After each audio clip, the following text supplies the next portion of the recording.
Good morning students, कैसे हो भाई। पीरियोडिक टेबल आयोनाइजेशन एंथैल्पी अपना चल रहा था, ठीक है। आज स्टार्ट करना है एप्लीकेशन ऑफ आयोनाइजेशन एंथैल्पी, ठीक है। Application of ionization enthalpy, ionization energy, ठीक है। चलो बेटा आ जाओ इधर, ध्यान से सुनना। पहला है बेटा metallic nature,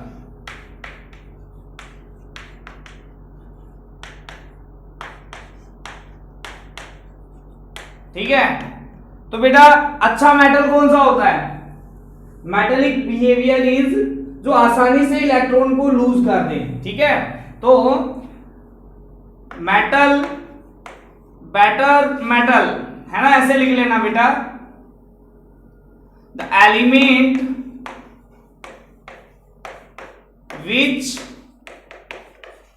which release electron easily is called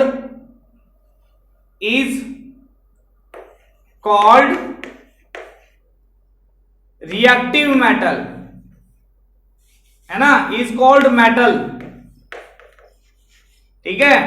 या ये बोल सकते हैं tendency two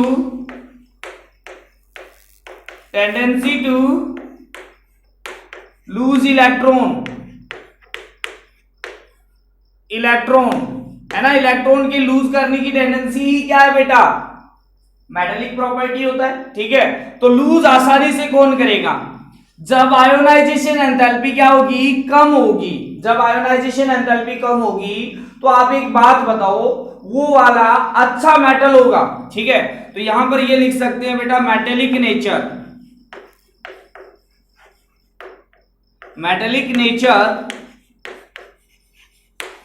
is inversely proportional to IE, ठीक है। तो मेरे से अगर पूछ लिया जाए इनकी मेटेलिक नेचर का ऑर्डर बताओ, तो हम उसका रिवर्स ऑर्डर बताएंगे। जो IE का ऑर्डर है उसका रिवर्स ऑर्डर बताएंगे। जैसे अगर मेरे से पूछ लिया जाए, क्वेश्चन है बेटा metallic nature, right the increasing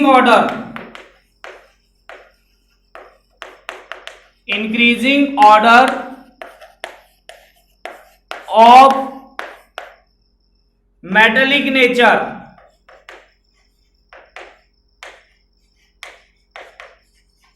of following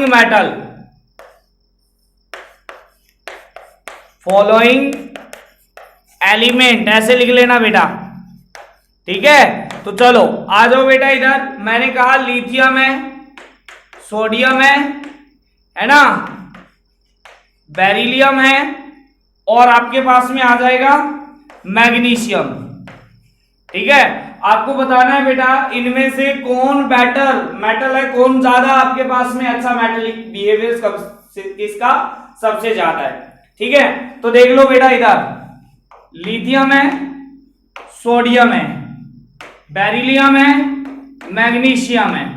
एक बात बताता हूं, इसमें है बेटा 2s1, इसमें है 3s1, इसमें है बेटा आपके पास में 2s2, इसमें है बेटा 3s2, है ना। ये इनका क्या है बेटा? इलेक्ट्रॉनिक कॉन्फ़िगरेशन है, ठीक है। अब इलेक्ट्रॉनिक कॉन्फ़िगरेशन ये है बेटा, तो ध्यान से सुनो इधर, ध्यान से देखना। पहली बात तो है इनसे इलेक्ट्रॉन निकालना आसान होगा। क्यों होगा? क्योंकि यहां पर फुली फील्ड ऑर्बिटल है, ठीक है। अब इनमें से किसमें से आसान होगा? ये छोटा है, ये बड़ा है, तो सबसे ज्यादा तो Na मेटेलिक होगा। फिर इसके बाद में लिथियम आएगा, क्योंकि ये आपके पास में ये तो फुली फील्ड है बेटा। ये क्या है बेटा? फुली फील्ड है ना, और ये हाफ फील्ड है, ठीक है। तो इनसे निकालना आसान होगा इलेक्ट्रॉन, ठीक है। अब देखते हैं बेटा यहां पर ये चीज आती है, तो इनमें से बात करते हैं बेटा। तो ये छोटा है, ये बड़ा है, ठीक है। तो ये छोटा है, इससे निकालना और मुश्किल होगा। तो इसके बाद में मैग्नीशियम, इसके बाद में क्या आएगा बेटा? बेरिलियम। ये किसका ऑर्डर आ गया बेटा? ध्यान से सुनो, ये Ie सबसे कम होगी बेटा इसकी। अगर मैं ऑर्डर ऑफ Ie पूछा जाए, ऑर्डर ऑफ Ie, ठीक है, ऐसे लिख लेते हैं बेटा, ऑर्डर ऑफ Ie। मैंने डायरेक्ट मेटेलिक नेचर का ऑर्डर लिख दिया था, है ना। तो अगर देखा जाए तो इसका Ie सबसे ज्यादा, फिर इसका और सबसे कम Ie इसका होगा, यानी इससे इलेक्ट्रॉन निकालना सबसे आसान होगा, ठीक है। तो मेटेलिक नेचर क्या हो जाएगा बेटा, मेटेलिक नेचर, तो मेटेलिक नेचर का ऑर्डर क्या हो जाएगा, जस्ट इसका रिवर्स कर दो, मैग्नीशियम और फिर क्या आ जाएगा बेटा, बेरिलियम, ठीक है। ये मेटेलिक नेचर का क्या आ जाएगा बेटा, ऑर्डर आ जाएगा, ठीक है। सेकंड प्रॉपर्टी है बेटा, सेकंड प्रॉपर्टी है, ध्यान से देखना, बी प्रॉपर्टी है, वो है बेटा आपके पास में कौन सी, मेटेलिक नेचर आ गया है, ठीक है। तो मेटेलिक नेचर के बाद में आता है, वो आता है reactivity of metal, reactivity of metal. अच्छा, कौन सा अच्छा मेटल होता है बेटा, जो आसानी से लूज करता है, ये भी टेंडेंसी टू लूज इलेक्ट्रॉन है, टेंडेंसी टू लूज इलेक्ट्रॉन, ठीक है। और लूज इलेक्ट्रॉन की बात करता हूं मैं, ठीक है। तो कौन आसानी से लूज करता है बेटा, वो आसानी से लूज करता है जिसकी Ie क्या होती है, कम होती है या नहीं होती है, ठीक है। तो reactivity of metal, reactivity of metal क्या हो जाएगा बेटा, इनवर्सली प्रोपोर्शनल टू Ie हो जाएगा, आयोनाइजेशन एंथैल्पी। जो ज्यादा रिएक्टिव मेटल होगा उसकी आयोनाइजेशन एंथैल्पी कम होगी, ठीक है। जल्दी से लिखो, आगे बढ़ते हैं बेटा। हाँ, यहां पर थोड़ा सा चेंजेस करना है बेटा, ध्यान से सुनना बेटा इधर, ठीक है। ये 3s है, ये 3s है, ठीक है। तो पहले इनमें कंपैरिजन करना है, ठीक है। तो यहां पर ये चीज है वो उल्टा हो जाएगा बेटा, इससे निकालना, इलेक्ट्रॉन निकालना आसान है क्योंकि ये बड़ा है। तो यहां पर अगर आपके पास में देखा जाए तो पहले मैग्नीशियम आएगा, ये 3s है बेटा, ये लार्ज है, पहले इन दोनों में कंपैरिजन होगा, ठीक है। तो मैग्नीशियम, फिर आपके पास में क्या आएगा बेटा, लिथियम, लिथियम में निकालना इससे निकालने के कंपैरिजन में मुश्किल होगा, ठीक है। तो सबसे ज्यादा आपके पास में किस में आएगा, सबसे ज्यादा तो इससे निकालने के लिए ज्यादा एनर्जी की जरूरत पड़ेगी, इसकी आयोनाइजेशन एनर्जी है वो सबसे ज्यादा होगी। फिर अगर बात की जाए, ठीक है, तो इसके बाद में ये आएगा क्योंकि ये दोनों छोटे हैं, ठीक है, तो लिथियम आएगा।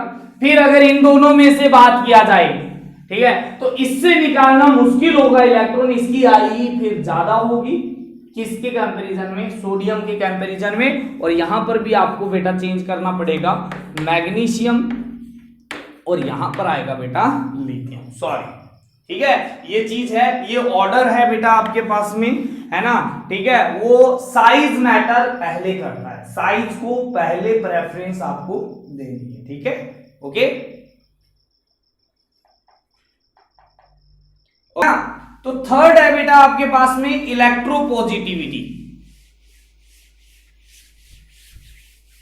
है ना।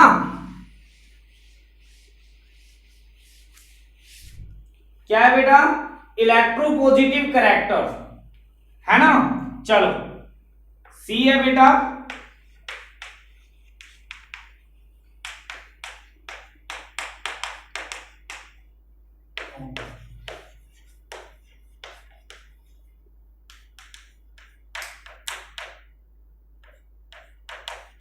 हाँ,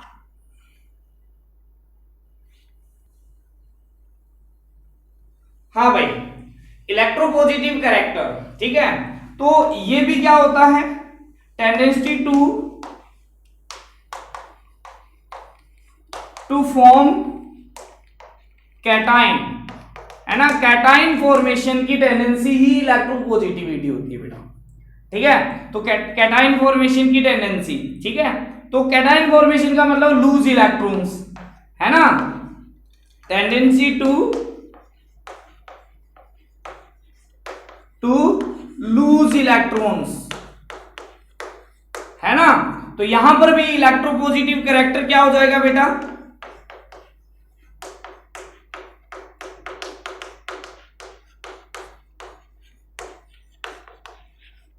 ये भी inversely proportional to ionization enthalpy हो जाएगा। ठीक है, जहां पर भी इलेक्ट्रॉन लूज करने की बारी आती है, जितनी कम एनर्जी की जरूरत पड़ेगी इलेक्ट्रॉन लूज करने के लिए, उतना ही वो प्रॉपर्टी ज्यादा बेटर होगी। ठीक है, और जो इलेक्ट्रॉन लूज करने के लिए रिक्वायर्ड एनर्जी होती है उसे हम क्या बोलते हैं, आयोनाइजेशन एंथैल्पी बोलते हैं बेटा। ठीक है, डी है बेटा रिड्यूसिंग नेचर।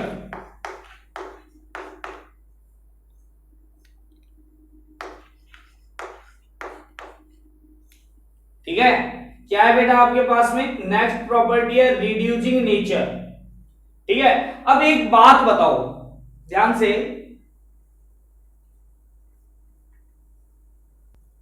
अगर मैं बात करता हूं, ठीक है, तो कोई भी मेटल होता है या जिसका भी रिडक्शन होता है वो क्या करता है, इलेक्ट्रॉन गेन करता है। ठीक है, तो ऑक्सीडेशन होता है वो क्या करता है बेटा, है ना, जैसे एम है, एम है ये है ना, सॉलिड है बेटा इस तरीके से। ठीक है, ये क्या करेगा बेटा, मेटल आयन में जाएगा, एक इलेक्ट्रॉन को क्या करेगा बेटा, लूज करेगा। तो ये ऑक्सीडेशन हुआ बेटा, क्या हुआ बेटा, इसे बोलते हैं ऑक्सीडेशन। क्या बोलते हैं इसे, ऑक्सीडेशन बोलते हैं। ठीक है, ये गैसियस फॉर्म में आता है, तब आपके पास में इसको क्या बोलते हैं बेटा, आयोनाइजेशन एनर्जी बोलते हैं, या इसको हम इतनी एनर्जी की जब जरूरत पड़ती है तो उसे हम आयोनाइजेशन एनर्जी बोलते हैं। ये हमने कर ही लिया, कभी भी सॉलिड से इसके अंदर जाता है तो हम उसको आयोनाइजेशन एंथैल्पी नहीं बोलता। गैसियस स्टेट के अंदर जब कोई मेटल या फिर कोई भी एलिमेंट जब आउटर मोस्ट सेल का इलेक्ट्रॉन डोनेट करता है तो उसके लिए रिक्वायर्ड एनर्जी को हम क्या बोलते हैं बेटा, आयोनाइजेशन एनर्जी बोलते हैं, वो भी गैसियस होना जरूरी है। ठीक है, तो जिसका ऑक्सीडेशन होता है हमें पता है वो ऑक्सीडाइजिंग एजेंट ना होकर रिड्यूसिंग एजेंट होता है, दिस इज रिड्यूसिंग एजेंट, है ना, यानी इलेक्ट्रॉन लूज करने वाले जो होते हैं, एलिमेंट होते हैं या फिर जो मॉलिक्यूल होते हैं, वो क्या होते हैं बेटा, उन्हें हम रिड्यूसिंग एजेंट बोलते हैं। क्या बोलते हैं बेटा, रिड्यूसिंग एजेंट। ठीक है, तो अब एक बात बताओ, ठीक है, जिसकी आयोनाइजेशन एनर्जी कम होगी वही तो आसानी से क्या करेगा बेटा, इलेक्ट्रॉन को लूज करेगा ना। ठीक है, तो वो वाला मेटल या फिर एलिमेंट जिसकी आईई कम होती है वो बेटर रिड्यूसिंग एजेंट होता है। ठीक है, तो यहां पर रिड्यूसिंग एजेंट क्या हो जाता है बेटा, रिड्यूसिंग एजेंट की बात करता हूं। ठीक है, element which get oxidize, oxidize मतलब यहां पर क्या हो जाएगा, विच लूज इलेक्ट्रॉन, और जहां पर भी इलेक्ट्रॉन लूज करने की बारी आए तो वो समझ जाना आयोनाइजेशन एंथैल्पी की क्या हो जाता है, इनवर्सली प्रोपोर्शनल। तो रिड्यूसिंग एजेंट का ऑर्डर पूछा जाए तो वो आईई के इनवर्सली प्रोपोर्शनल होगा। सेम टू सेम हम आगे बात जाके पढ़ेंगे, वो पढ़ेंगे बेटा आपके पास में किसके बारे में, कि भाई आपके पास में ऑक्सीडाइजिंग एजेंट जो इलेक्ट्रॉन एफिनिटी के क्या हो जाएगा बेटा, डायरेक्टली प्रोपोर्शनल हो जाएगा। ठीक है, इलेक्ट्रॉन गेन करने की, ठीक है, सॉरी इनवर्सली प्रोपोर्शनल आ जाएगा। तो ये चीजें अपने पास में आएगी। ठीक है, तो यहां पर इसको लिखते हैं, नेक्स्ट आगे वाली करते हैं बेटा। बेटा बहुत ज्यादा इंपॉर्टेंट, ऐसे समझो आयोनाइजेशन एंथैल्पी पढ़ते इसी के लिए है बेटा, ठीक है ना। ई वाली एप्लीकेशन है वो है आउटर इलेक्ट्रॉन। क्या होते हैं बेटा? Outer electrons are determined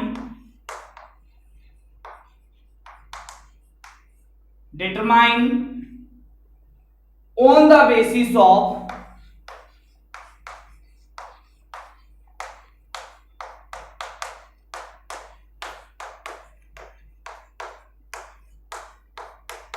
successive ionization energy। ये है क्या चीज? ध्यान से सुनना बेटा, इधर बड़ा ही आसान है ये चीज कि जैसे आपके पास में सोडियम है तो इसका इलेक्ट्रॉनिक कॉन्फ़िगरेशन 281 होता है, यस और नो।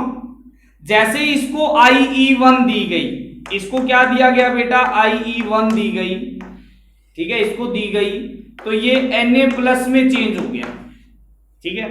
तो यहां पर आया 28, ये स्टेबल कॉन्फ़िगरेशन है, inert gas configuration, inert gas configuration है बेटा, ठीक है। तो जब यहां से इसको IE2 दी गया, IE2 दिया गया, इसको दिया गया, ठीक है, तो IE2 था, IE2 वो बहुत बहुत बहुत बहुत ज्यादा IE1 था। इसका मतलब हमें यह पता चलता है कि जब दो सक्सेसिव आयोनाइजेशन एंथैल्पी की वैल्यू में सडन एकदम चेंज आता है, सडनली जंप आता है, बहुत ज्यादा जंप आता है, तो हमें समझ जाना चाहिए कि भाई वो वाला है, वो क्या है बेटा? आउटर मोस्ट इलेक्ट्रॉन है, यानी वैलेंस इलेक्ट्रॉन का पता इसी से चलता है, ठीक है ना।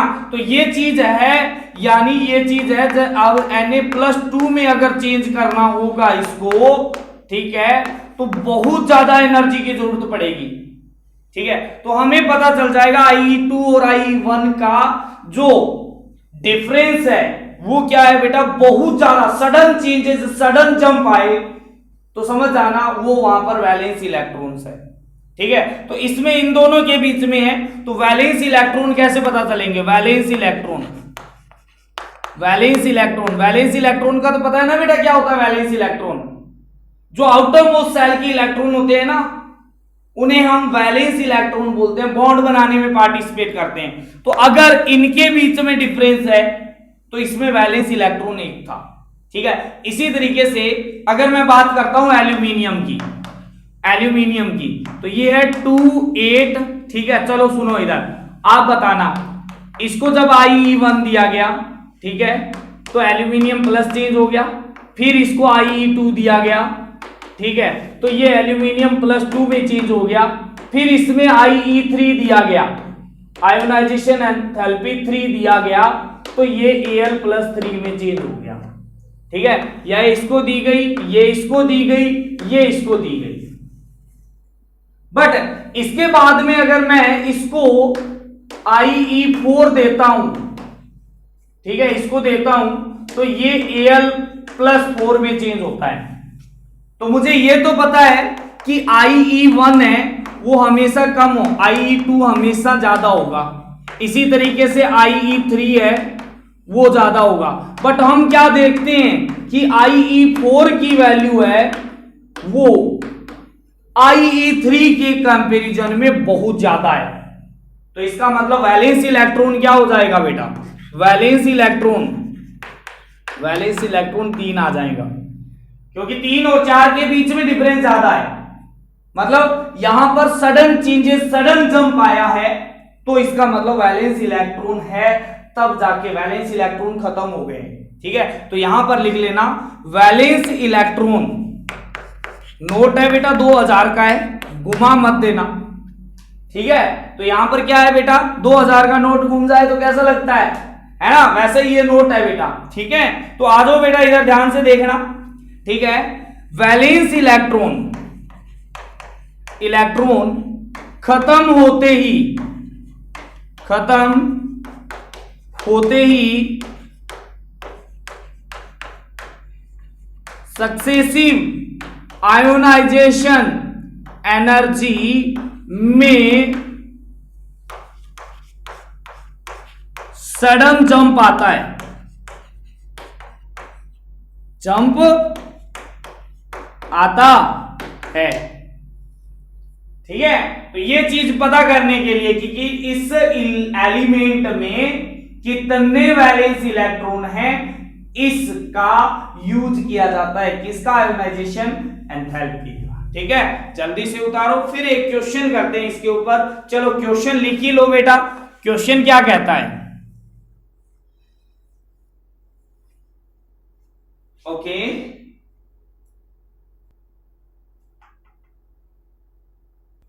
लिखना बेटा, successive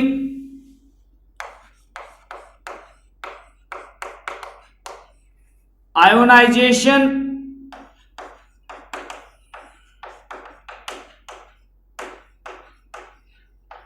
energy of an element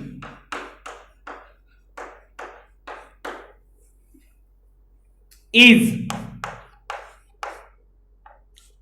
10 electrovolt, 10 electrovolt, 20 electrovolt, 80 electrovolt, 8000 electrovolt, 8020 electrovolt, 8080 electrovolt. Then number of valence electron,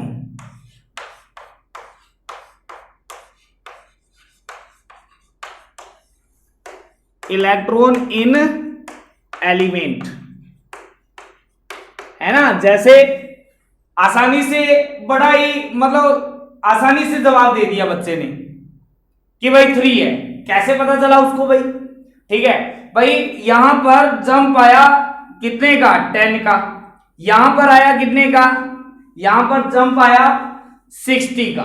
but यहां पर देखो आप बेटा, यहां पर जंप आया है 7920 का।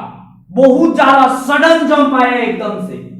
तो सडन जंप आते ही समझ जाना है कि यहां से यहां पर जा रहा है ना, ठीक है। तो बेटा उसमें IE1 और IE2 का जो डिफरेंस है वो कम है, IE2 और IE3 का भी कम है, बट IE3 और IE4 का बहुत ज्यादा है। यानी फोर्थ इलेक्ट्रॉन निकालने के लिए बहुत ज्यादा एनर्जी देनी पड़ी। यानी वैलेंस इलेक्ट्रॉन थे वो यहां पर क्या हो चुके हैं बेटा, खत्म हो चुके हैं। तो बेटा यहां पर देख लेना बेटा, मैं यहां पर इसका आंसर लिख देता हूं बेटा,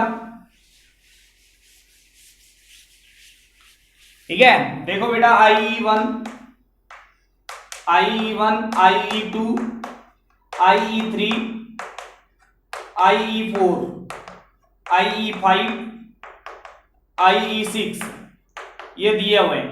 ये है 10 इलेक्ट्रोवोल्ट, ये है बेटा 20 इलेक्ट्रोवोल्ट, ये है बेटा 80 इलेक्ट्रोवोल्ट, ये है बेटा 8000 इलेक्ट्रोवोल्ट, ये है बेटा आपके पास में कितना 8020 इलेक्ट्रोवोल्ट, ये है बेटा आपके पास 8080 इलेक्ट्रोवोल्ट। यहां पर जो डिफरेंस था वो 10 इलेक्ट्रोवोल्ट का है। ये डिफरेंस है बेटा, ये डिफरेंस है, ठीक है। यहां से यहां पर 60 इलेक्ट्रोवोल्ट का डिफरेंस है, यहां से इधर 7920 इलेक्ट्रोवोल्ट का डिफरेंस है। ये सडन जंप है, सडन जंप है बेटा, ठीक है। अब सडन जंप है। फिर यहां पर अगर डिफरेंस देखा जाए तो 20 इलेक्ट्रोवोल्ट का है, यहां पर देखा जाए तो 60 इलेक्ट्रोवोल्ट का है। यानी ये है बेटा यहां पर number of valence electron, number of valence electron है वो बेटा कितने हो जाएंगे, 3 हो जाएंगे। ठीक है, ये आंसर आ जाएगा। ठीक है, जल्दी उतारो। आगे देखते हैं बेटा, नेक्स्ट है stability of oxidation state. Higher oxidation state ज्यादा स्टेबल होती है या लोअर ऑक्सीडेशन स्टेट है वो ज्यादा स्टेबल होती है, इसके बारे में अपने को पढ़ना है। ठीक है, तो वो नेक्स्ट है, इसकी एप्लीकेशन है और लास्ट एप्लीकेशन है बेटा। ठीक है, कईयों की भाई +1 ऑक्सीडेशन स्टेट ज्यादा स्टेबल होती है, कईयों की +2 होती है, कईयों की +3 ऑक्सीडेशन, जैसे बोरोन है। अब बोरोन है वो +3 ऑक्सीडेशन स्टेट शो करता है ओनली, इसका कारण क्या है। ठीक है, तो ये कारण पढ़ेंगे अपने नेक्स्ट वाली एप्लीकेशन।